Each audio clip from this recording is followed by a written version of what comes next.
shitty about, where's my money? And now now that I'm older and now that I understand especially where the music industry has gone in the last, say, 16, 15 years since that really was prevalent, say what you want about Lars and the Metallica camp, but they were onto something, unfortunately, in regards to the direction of where music's going to go based on you just getting it for nothing. You know what I mean? Well, music has been so devalued because of it started with, to your point, Napster and all the other, illegal downloading sites. But even after that, the only way they could fight that was to make something like a Spotify available, where an end user like myself pays whatever it is, $8 or $10 a month. Right.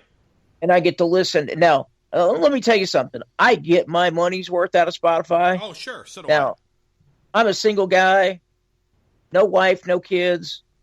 I listen to metal pretty much from the time I get home from work until the time I go to bed, and pretty much all weekend. Biv is also 74 years old, so he does go to bed by 8 p.m. normally. So it's only about a couple hours, but still. But I'm also up with since I am 74, I also get up with the butt crack of dawn then too. So that's true. Good point. But no, that being said, I listen to it a lot. But so it's been so devalued that we won't even consider now, like $10 for why would I buy a CD? That's the mentality now, for $5 or $10, like CD Baby. A lot of those, Steve Cohn, who gets to the show, a lot of his CDs are on there for $5. Wow. For nothing. But yet we'll go to Starbucks. Matter of fact, I went to Starbucks. There's a Starbucks in the building that I work in downtown Indianapolis. And I went there and I got a venti something or other with an extra shot because it was really dragging my ass in the afternoon. It was 6 something. It was like 6:05. Oh, I'm sure. And I about shit my pants. But I paid it because I needed the caffeine and I went on about my day. But, up until we started doing this show, it never really occurred to me how much these musicians are struggling. And, just like everybody else, I had this devaluated opinion of music and what it cost and why should I buy it. And I've got Spotify and this and that. And since then, I've started my repurchasing of CDs again. But, it's so devalued. And Lars was onto something way back then. I guess we just didn't see it. No. I didn't see it. I think we saw it. We were just like, dude, stop being a rich, pretentious douchebag. I didn't see you going this extreme, though. No, I didn't either. And here's the thing. 600 and some thousand to 200 and some thousand. Yeah, and truth be told, dude, and the listeners of the show, they know this. You and I went to an Imminent Sonic Destruction / Circus Maximus show months ago. I have 2 Imminent Sonic Destruction CDs in my car that you bought at the show that you left in my car. I have not listened to. They're in my car. You know what I mean? So it's not even just a matter of not listening to ISD, because I do. But it's a matter of, either I can bust out the CD and put it in my CD player, or I can just press play on my phone, which is where all my music is anyway. You know what I mean? Right. And so it almost sometimes becomes a convenience factor of, even if I buy the CD, let's be real, and I think even artists would tell you this at this point, it's only, I'm going to buy a tangible asset of a CD, not even an asset. I'm going to buy a tangible item to say that I monetarily supported the band, but the reality is I'm probably not going to listen to it. I may as well have just handed you $10 and said, here you go. Because in most instances, either that or you're just going to rip the CD and put it on a device. That's what I was going to say. I do. I ripped a CD to my Xbox. And then this is just a personal side note. I am building, remember back in the day when people had a stereo system, like a rack system? Yeah. With a receiver and a CD player and all that shit. Well, I'm doing that again because you know what? I didn't know that.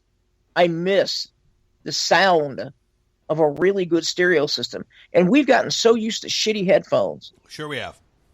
And MP3 quality, which MP3 quality is good, but it's not as good as CD quality. It's just not. No, it's not.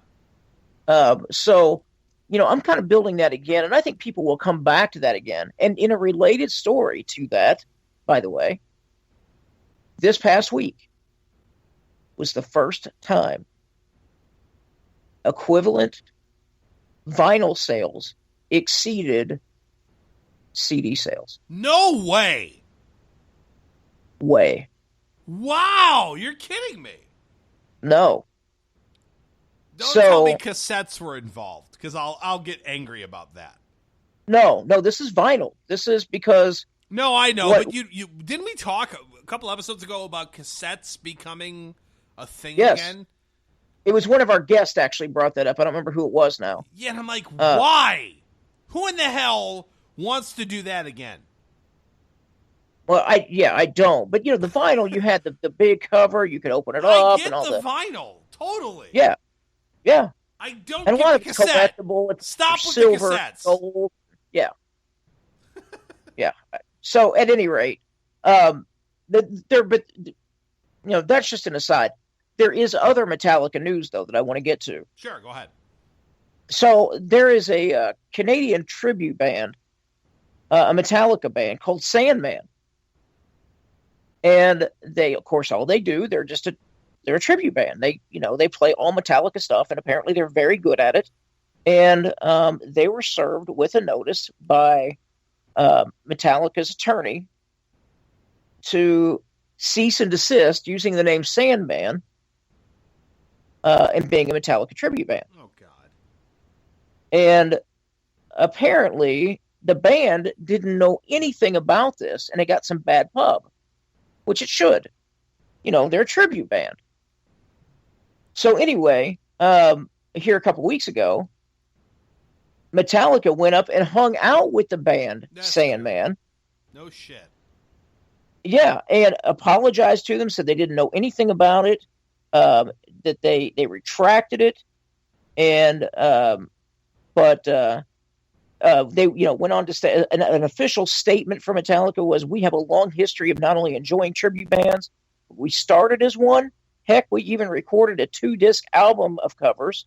We will always remember those days and continue to enjoy tribute bands, even inviting them to support us on various tours over the years." So, very cool moment. There's if you want to see it, if you want to read more about it, it's on Blabbermouth, but there's a picture of the tribute band with Metallica. They're all hanging out. They're all, they got drinks in their hand, or, they're giving the horns up. Everything's great. So it's a kind of a feel-good story that everything worked out well. But I wanted to bring that up just simply because, kind of to your point, Lars was a douchebag back in the day about anything and everything that had to do with Metallica. Now here they are saying, "Hey, we support these guys. It's all right. It's cool. Our guys were just being a little bit overzealous. Everything's fine." Yeah, and I don't know, maybe it's coincidental. I don't know what it is, but this is the best album they've done since the Black Album. And it seems like, since the Black Album, you've seen Lars and James fight constantly. You saw some kind of monster movie.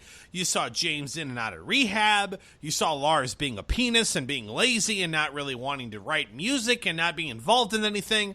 And we'll share more with you, or at least I will, certainly in regards to some of my thoughts on the new album. But, it just seems like for the first time in 15 years, they're having fun.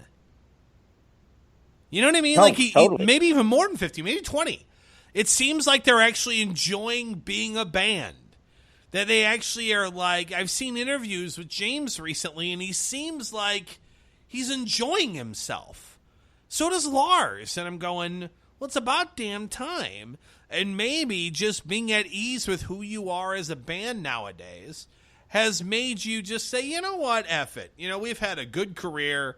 Let's continue to make music and just have fun and not worry about all the other bullshit. And if that's where they're at right now, good for them, because it seems like that's where they're at. And this story of them hanging out with a band, that was sent a cease and desist letter, probably from their manager, or they have no idea why. Good on them, because I honestly think the Metallica of the late 90s would have been screw those people, sue them. And instead they're like, no, dude, that's BS, man. Who cares? I don't know. I just think it's a totally different approach nowadays. And I applaud that, certainly, because, I mean, they have been less than functional as a band for most of the time I've known. No, and I guess that's true for you. For me, it's kind of a half and half, because I kind of grew up, in the Ride the Lightning, Kill 'Em All. Yeah, days I mean, you're whatever, 74, so that we, Right, exactly. Yeah, so when you're 74, you have mid-50s when the Black Album came out. Exactly. So it's a little bit different for me, but yeah, I totally get where you're coming from. And, I'm just glad to see that they are now having fun again, or at least it appears so. It seems that but, way. I can't bring up Metallica without bringing up Megadeth. You know that. Well, no, you probably shouldn't. Well, I don't know. Don't tell me. I'm not going to go. Yeah, never mind. I'll just shut up. Go ahead. I'm not going to go in the direction you think I'm going to go in. Good. About, Dave Mustaine says this. No, that's not where I'm going. I was wondering, Dave's going to have some shit to say about the new album. Right. No, that's, and he probably does. Trump, one of the two. Or whatever. But, no, actually, this has to do with Dave Ellefson, the bassist, and the bassist from Anthrax, Frank Bello. Now, you may recall that they did an album called, the band, they kind of have a side project called Altitudes and Attitude. And they did a kind of this side project back in 2014, I believe it was. And they're back together doing a follow-up to that album. And it's going to be produced by Jay Rustin, who you may know, Jason, because he does most of Steel Panther stuff. Yep, I do know Jay. And so it'll also be, Jeff, I believe it's Friedel. It could be Friedel. I'm not sure. But he's the drummer for A Perfect Circle and Ashes Divide. But at any rate, so just kind of cool as a side project to kind of keep their creative juices flowing. They're doing a follow-up to their original CD, and then we'll do a little bit of a tour. So just kind of a, I was tempted to find some Dave Mustaine comment, but I didn't do that. Instead, and who knows? I hope Dave, in typical Dave fashion, doesn't all of a sudden get pissed at the fact that somebody's doing something other than Megadeth, even though Dave Mustaine can do side projects and no one seems to care. So I hope that's not the case. Let me ask you this before I dive into my next news segment. Sure. Who is the bigger douchebag? Okay, I'm putting a gun to your head. Who's the bigger douchebag? Wendy Dio or Vivian Campbell? Oh, come on. I mean, gotta pick one. I can't. That's not right. Because my gut wants to say Wendy Dio, but that's Dio's wife, dude. I can't. Okay, so you're going with Vivian Campbell then? No. Neither. I have no idea. Damn it. Why? Where are you going with this? Tell me the story, and I'll give you a definitive answer. Well, okay, you know how I feel about Motley Crue just won't go away. Yeah. Don't go away, Matt, just go away. Mm-hmm. Which they should just follow their own fucking advice. Yep. Well, I kind of feel the same way about the money grab that Wendy Dio has going on with unreleased Dio material. So now there's going to be... Oh, so it's another Tupac album. Yes, live from the grave, it's Tupac. Tupac with 4 CDs released after he died. Of him, farting in the microphone and, doing, 5 seconds of a rap and then stopping. Right. So, apparently, there was an interview conducted, with Eric Blair of the Blairing Out with Eric Blair show. I have no idea what that is, but Wendy Dio was on it. Yeah, I'm a huge fan.